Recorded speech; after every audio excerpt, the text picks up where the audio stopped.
अस्सलाम वालेकुम नाज़रीन। ड्रामा सीरियल महरूम की नेक्स्ट एपिसोड में आप देखेंगे उमैर जिसके दिमाग पर वालिद की तरह अना का भूत सवार है, पहुंच गया ज़ाहिरा को नुकसान पहुंचाने के लिए, उसे तबाह बर्बाद करने के लिए। उसके बॉस के ऑफिस में उसे खरीदने की बात करता है। इस कंपनी का बॉस जफर मियां ने तो साफ इनकार कर दिया, मैं बेचना ही नहीं चाहता।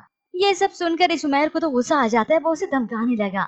अब जब धमकियों से भी काम न बना तो वो सारा का सारा इल्जाम लगाता है इसी ज़ाहिरा पर ही। तुम्हारी वजह से ये सब कुछ हुआ है। तो ज़ाहिरा ने भी दो टोक सुना दिया इसे। तुम अपने आप को इल्जाम थोड़ी ना दोगे, तुम सारा इल्जाम तो मुझे ही दोगे, क्योंकि तुम्हारी तरबियत जिस शख्स ने की है उसने तुम्हारे दिमाग में इतना जहर भर दिया है कि तुम्हें अपने अलावा सभी गलत लगते हैं।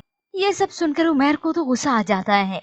एक बार फिर से मेरे बाप की बात, उसके खिलाफ बात। उधर से जोया ने भी इसका जीना हराम कर दिया है। ये तो जबरदस्ती यहाँ पर आया, वरना इसने तो गिरबान ही पकड़ लिया था। अब यही जोया इसका पीछा करते हुए ऑफिस तक आ गई, जिसे देख के उसकी बदगुमानी तो और भी बढ़ जाती है कि वो ज़ाहिरा से मिलने गया है।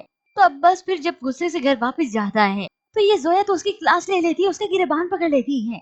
मुझे पता चल गया तुम ज़ाहिरा से मिलने गए थे ना चुपके, उसके ऑफिस में उससे मिलने गए थे। मुझ में क्या कमी है, मैं बस माँ नहीं बन सकती। अब उसका गिरबान पकड़ लिया, तुम मुझे यूँ छोड़ नहीं सकते, मैं तुम्हें छोड़ने नहीं दूंगी।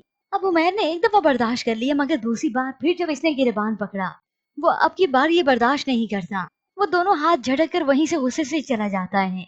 और ये जोया चीखती चिल्लाती रही, क्योंकि अब की बार फिर इस जोया ने भी बात की इसके बाप के खिलाफ ही। आखिर ये उमैर सोचने पर ही मजबूर हो जाता है। वालिद से जाकर सवाल करता है, आखिर मेरी तरबियत में ऐसी क्या कमी है, क्या हुआ है? मैंने सोचा था दूसरी बसा लूंगा, लेकिन दूसरी ने भी मेरा जीना हराम कर दिया। मेरी जिंदगी में सुकून नहीं है। अब ये वालिद तो चुपचाप तमाशा देखता है, क्योंकि बेसुकूनी की वजह एक यही तो है, जो दौलत पाने की गर्ज से क्या क्या कुछ नहीं कर रहा।